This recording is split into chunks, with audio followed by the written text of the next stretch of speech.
Hey, ici Manal Bali, bienvenue dans Mindset Morning. Dis-moi, est-ce que tu as peur de réussir? Il y a plusieurs personnes d'entre vous qui m'avaient déjà posé la question, est-ce que je peux traiter le sujet sur la peur de la réussite? Alors, franchement, c'est pas une peur que j'ai personnellement. Du coup, je savais pas trop si j'en parle ou pas.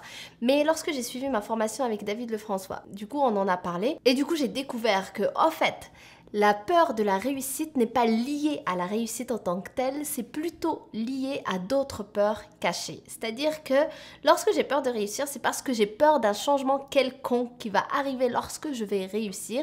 Et ce changement, je ne suis pas prêt à le vivre. Donc ma peur, en fait, elle correspond à autre chose que je ne vois pas, c'est caché.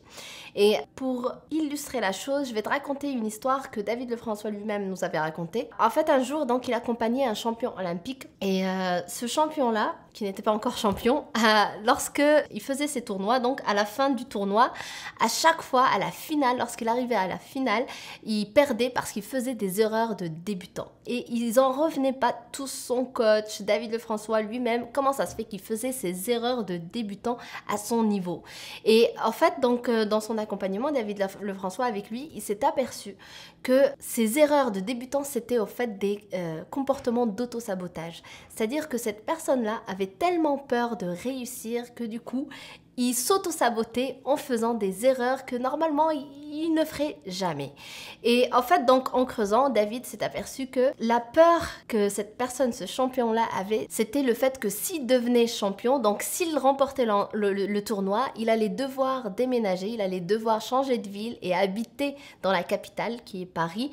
Et lui, il voulait pas vivre dans cette ville-là, il voulait rester en province, il aimait bien sa vie toute rangée avec sa famille, etc. Donc ça l'angoissait de changer de ville, de partir dans une grande ville comme ça, etc. Et donc pour lui, c'était inimaginable de changer de ville ou de déménager. Et du coup, pour se protéger, il faisait ces erreurs-là inconsciemment, hein, c'est pas conscient tout ça. Inconsciemment, il se trompait, il ne gagnait pas le tournoi et donc il restait dans sa zone qu'il préférait. Donc, cela veut dire qu'à chaque fois que tu ressens la peur de réussir, si tu la ressens en ce moment, si tu as peur de réussir, si tu as peur de ta propre lumière, c'est que cette peur cache quelque chose d'autre. Peut-être que tu as une croyance, c'est-à-dire quelque chose qui te limite dans le sens où tu penses que si tu réussis, par exemple, tu vas devoir déménager, ou si tu réussis, par exemple, tu vas devoir changer d'amis, changer de bureau, changer d'entourage tout simplement. Peut-être que tu penses que tes amis vont plus t'aimer comme tu es, peut-être que tu penses que ta famille ne va plus te supporter ou te soutenir. Il y a plein de choses qui vont être dans ta tête,